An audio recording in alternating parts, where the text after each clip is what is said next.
Bom dia, pessoal. Tudo bem com vocês? Espero que sim. Vamos lá, então, começar mais um PET, né? O volume 3 já, primeira semana. Então, vamos lá. Nesta primeira semana, vocês vão ver sobre território em movimento. A palavra território, pessoal, embora ela tenha uma definição simples, ela ainda tem um conceito muito discutido, tá bom? Então, olha, é um dos principais e mais utilizados termos da geografia, pois está diretamente relacionado aos processos de construção e transformação do espaço geográfico. A conceituação mais comumente adotada o relaciona ao espaço apropriado e delimitado a partir de uma relação de poder. Então, vai muito além, né, de um pedaço de terra. Engloba também um povo, um governo, né, um poder. Isso tudo, então, nós caracterizamos como território. Continuando, vamos falar então um pouquinho sobre fronteiras. As fronteiras representam mais do que uma simples divisão linear entre dois territórios distintos.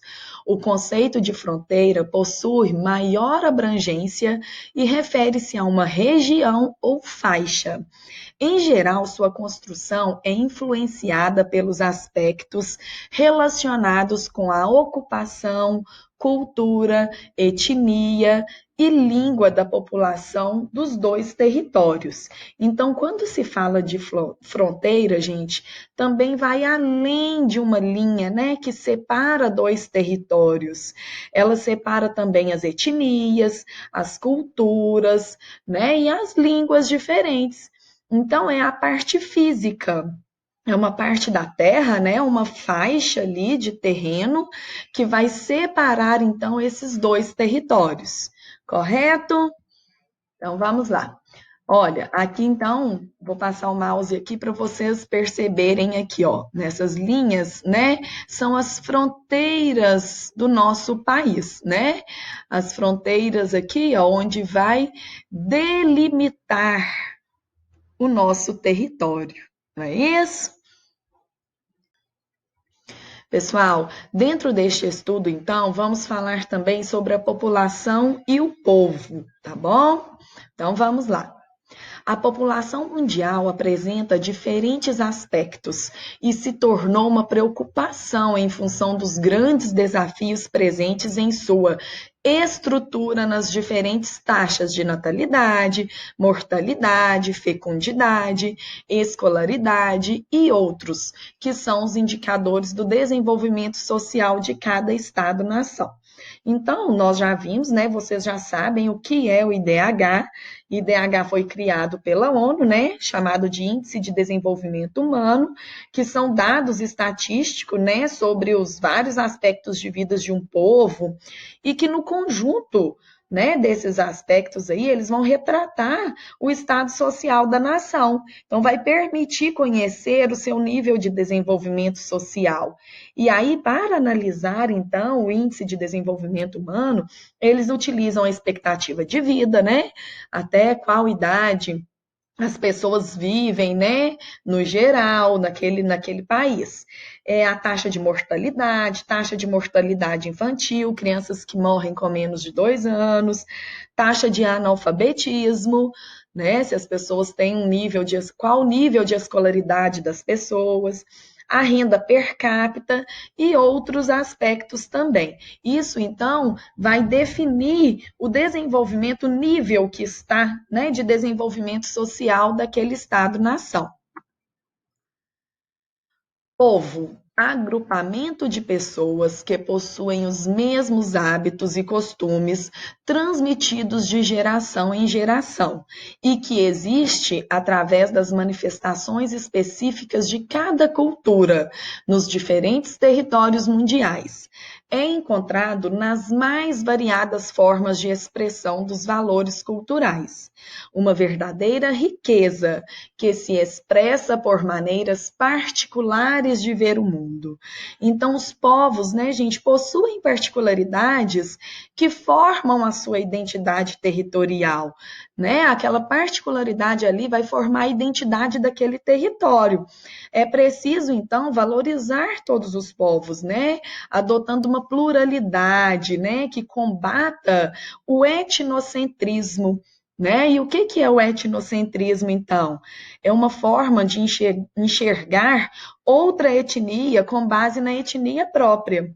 A visão etnocêntrica, pessoal, de mundo, né, ela não permite ao observador de uma cultura reconhecer a alteridade, né, pessoas que possuem outras maneiras de comportarem, e faz com que ele estabeleça, então, a sua própria cultura como um ponto de partida. E aí ela vai ser a referência para quantificar e para qualificar as outras culturas também. Então, olha, nós, povo brasileiro, somos resultados, então, de um intenso e tenso processo de miscigenação, né? Como elemento importante da nossa formação e desenvolvimento, a pluralidade.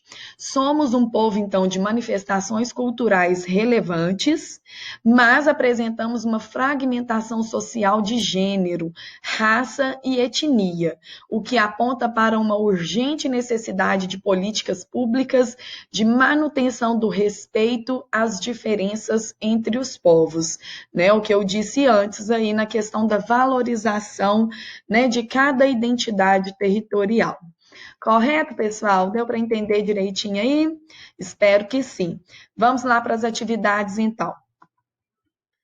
As atividades estão bem fáceis. Olha, na primeira pediu para vocês lerem o trecho.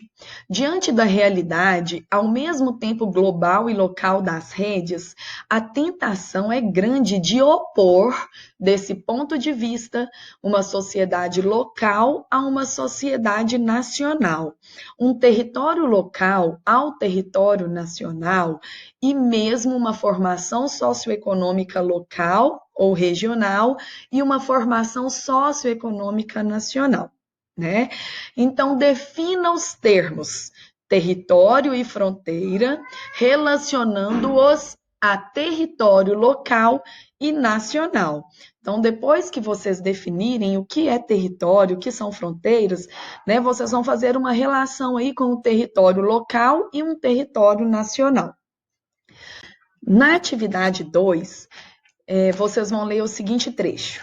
A territorialidade se manifesta, portanto, em multiplicidade de espaços, identidades e tempos que interagem e se sobrepõem no plano de reprodução da sociedade.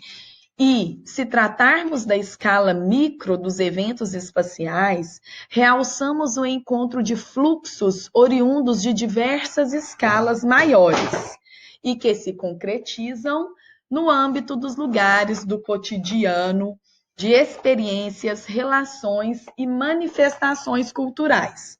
Então, considerando esta afirmação acima, como você define território e territorialidade? Tá? Vocês vão escrever, então, o significado, o que vocês entenderam que é um território e o que é territorialidade. Se precisar, podem pesquisar. Correto? Vamos lá, então, para a questão 3. Na questão 3, tem o trecho de uma música, né? Quero ser feliz também.